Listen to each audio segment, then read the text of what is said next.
Hello everyone, I'm Marina and it's a Grammar School. More and more clients want to switch from gel polish to regular nail polish, despite it's being tricky to apply and non-lasting. So what is the secret here? Let's find it out together. And here are today's nails. So why do so many clients switch to a regular nail polish coating?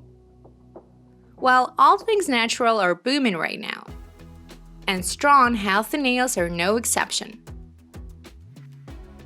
Clients are tired of cheaping gel polish coatings, tired of cracking and peeling gels, and redoing their gel coatings every 2 weeks. While nail polishes are so easy to remove at home.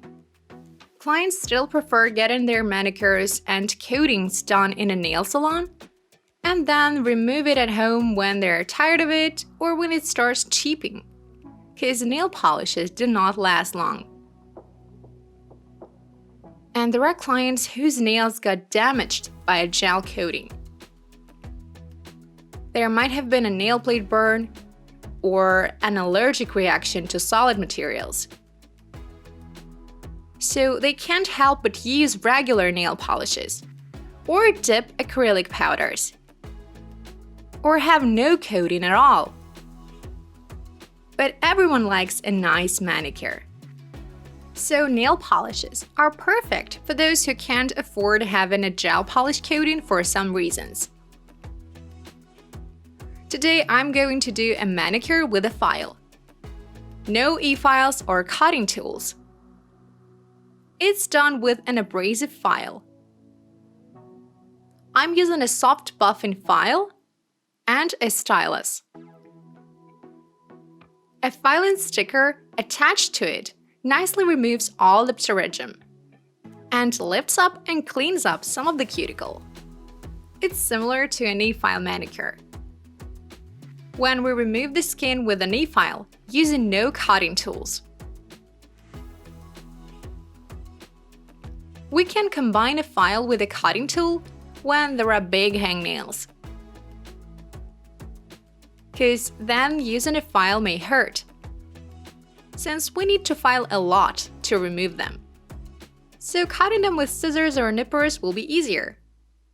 I'm cleaning up the pterygium with a buffer, lift up the cuticle with a stylus, and then file it off. Well, this manicure is not that deep, as shown on macro shots on Instagram. But it's more than enough for allergy-prone clients.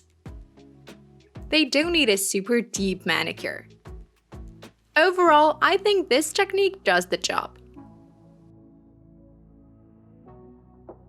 Moving on to coating. I've got a new set of quick dry nail polishes, Pro Lac by IQ Beauty. It is a 2-step system, including a nail polish and a top coat, both glossy and matte. These nail polishes contain bioceramics, which help to strengthen the nails. These colors are super thick and easy to apply, with a gelish effect. There are no streaky lines. Some of the colors are rather sheer, but that's totally fine too. But I absolutely loved this fan brush. It helps to paint the cuticle line perfectly. In a nail polish coating, we can't form highlights, as we do with gel polishes. Here a lot depends on natural nails, whether they are deformed or not. So we don't do any alignment here. Just a thin coating.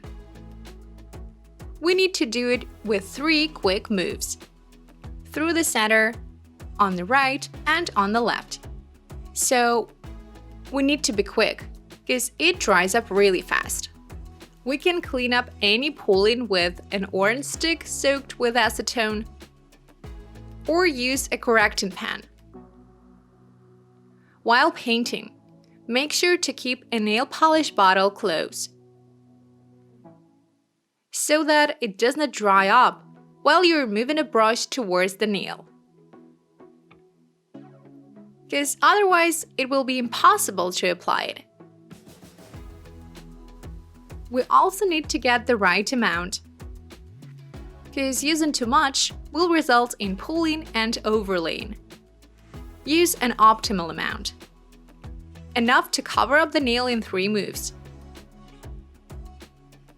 Avoid doing a thick layer, because it won't dry well.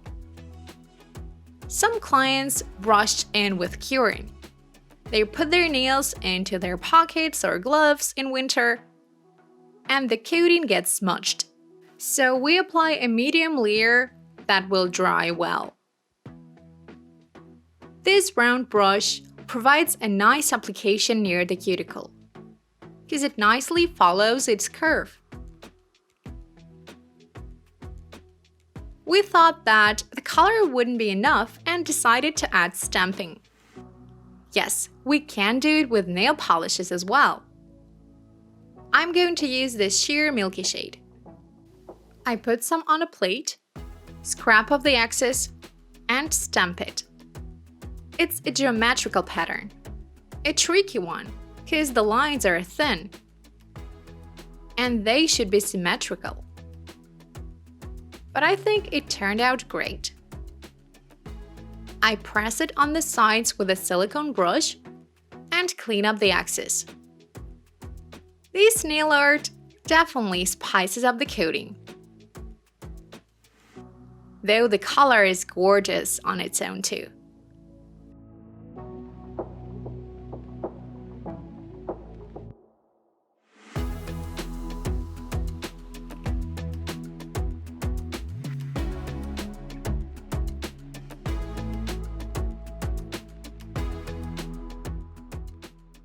I'm super careful with the top coat, barely touching the surface with 3 moves. I pressed the brush too hard on some nails and smudged the nail art, so I had to do it again. We need to place the brush parallel to the nail and avoid pushing too hard.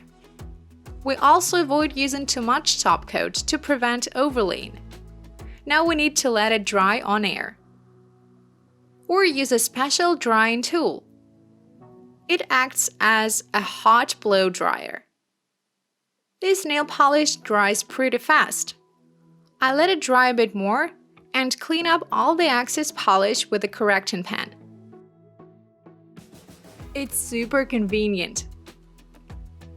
Or we can use a skin defender on the skin around the nail before doing stamping nail art.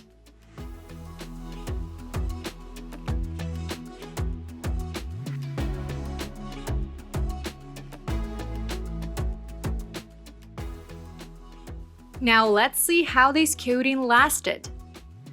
Here are the nails 7 days later.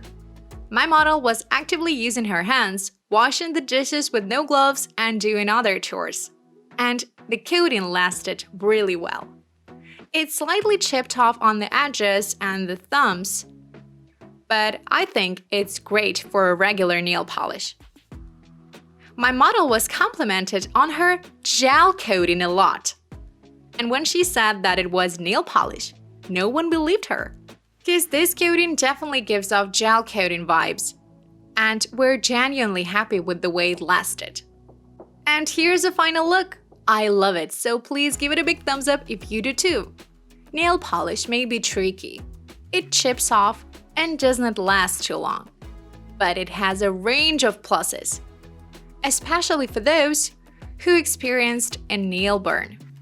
I wish you all healthy nails and success in your work. Bye-bye.